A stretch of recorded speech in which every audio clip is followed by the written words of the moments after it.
friends. Welcome to Story Behind Podcast.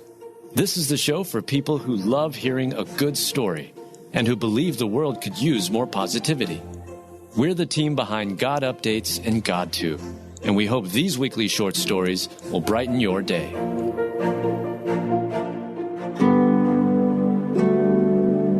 Daughter ended up turning garage into an apartment for aging mother, and it's genius.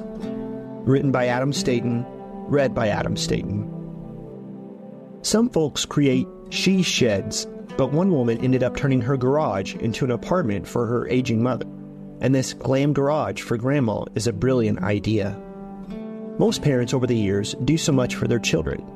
Mom and dad provide their children with love, care, and precious time, often giving their kids all they have and then some. So when it comes time for the children to return the favor and help their elderly parents in any way they can, it's a blessing. In a clip posted on YouTube, Monique Marshall, an only child, knew she had to do something for her mother after her stepfather passed away. Monique's mother, Karen, who was 84 years old, was living in her New York City apartment by herself, 3,000 miles away from Monique in Los Angeles. Monique knew she had to do something, but what? Luckily, Monique's husband was all on board, willing to do anything to assist Karen in her advanced age. That's when Monique and her husband brainstormed with their friends and neighbors, who happened to be architects. After much thought and planning, they came up with the solution of a glam garage. They went about turning the couple's garage into an apartment for Monique's mother. Monique and her husband decided to turn their old and drafty garage into an apartment space for Karen. But as is always the case with any remodel or construction project, they encountered issues. However, it was nothing too big that kept him from completing the project, and the results are fantastic. Karen is in love with her new living space and new city. When Karen first stepped into her glam Los Angeles garage apartment, she couldn't believe her eyes. It was overwhelming, Karen said. I was so shocked, and it was all Monique had done, all the furniture, everything that you see here. I mean, I didn't have to do anything. To show her gratitude and to help with cost, Karen even pays $1,000 a month in rent. What a wonderful and creative solution that came about because of love, care, and concern. 1 Corinthians 16:14. Let all you do be done in love.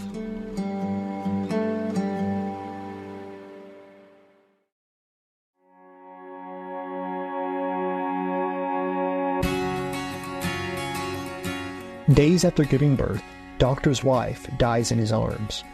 Written by Heather Riggleman, read by Adam Staten. Days after giving birth, a doctor's wife dies in his arms.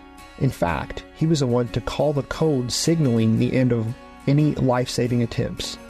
But even with the heartbreaking outcome, this story follows a family leading into their faith, even the darkest of times. Jared Wilson is a doctor, father, and now widower, and he is faced with the task of raising 2 boys alone. Jared leans on his faith and support from his family to carry him through this difficult time. What was supposed to be a joyous celebration of new life turned tragic. Jared Wilson and his 27-year-old wife Caitlin arrived at the hospital where he works in Buffalo, New York on December 12th for a planned induction before he returned home to care for their 1-year-old son Lincoln. That night, the anesthesiologist returned to the hospital and was confident everything was going really, really well. Jared couldn't wait to meet his second son, Gabriel. Caitlin had been laboring for hours when her medical team realized Gabriel was in danger. The cord was wrapped around his neck and coming out first. Known as an umbilical cord prolapse, this dangerous condition is life-threatening for a baby because it cuts off their oxygen supply. Immediately, the doctors took Caitlin to the operating room and had Gabriel out in 10 minutes. At 2:17, the surgeons came back to me with pictures dated at 2:12 that Gabriel was out. He was healthy, he was screaming, all signs looked good. So in a matter of 10 minutes, they wheeled her down to the OR, opened her up, and had a baby out, Jared shared. While Gabriel was healthy and snuggled into his father's arms, Caitlin suffered from the aftermath of emergency surgery. Over the next 10 days, no one foresaw Caitlin dying. Yet Jarrett said, complications from the emergency C-section and pregnancy were perfectly hidden by a perfect storm of aspiration, emergency surgery, and pregnancy. As her condition began to deteriorate, Caitlin's body began to succumb to an infection, blood clots, an obstructive heart block, and sepsis. They lost Caitlin once, but they were able to revive her. The next day, she coded for the second time as her husband entered her room to visit. When Jared returned to her room, she had been in code for 3 minutes. "I just had to call the code," Jared recalled. It is a moment forever etched in his memory as Jared said goodbye to his precious wife of 3.5 years, just days after giving birth. He knew it was time to let her go. Her body was tired of fighting. As heartbreaking as it was to let his wife go, he knew her body couldn't handle anymore. To be there at that time, and to be wearing the same uniform that a bunch of other doctors were. I walked into the room, and I called the code. They turned off the machines, and they left as I held Caitlin, and that was it, he said. While Jared grieves the loss of his wife, he still has hope because one day he will be reunited with his wife in heaven. In the meantime, he will cherish her memory and teach her sons who she was.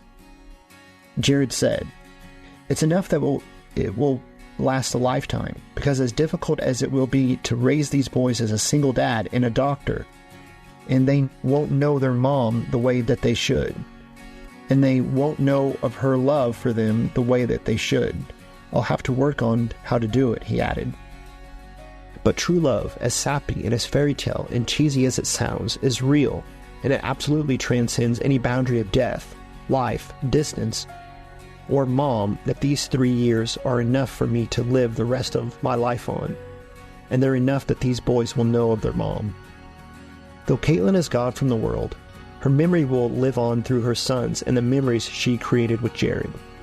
We will certainly be praying for Jared during this difficult time. We pray God continues to comfort and bless Jared through his grief.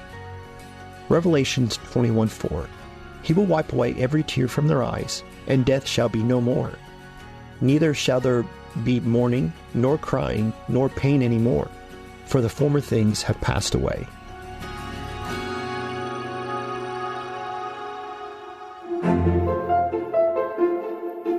Thank you so much for listening to Story Behind Podcast.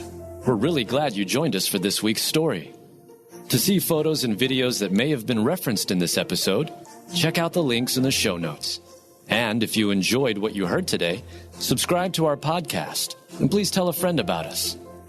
We'd also love it if you'd rate us and leave us a review. It really does help more people find us. Story Behind is a Salem Web Network production.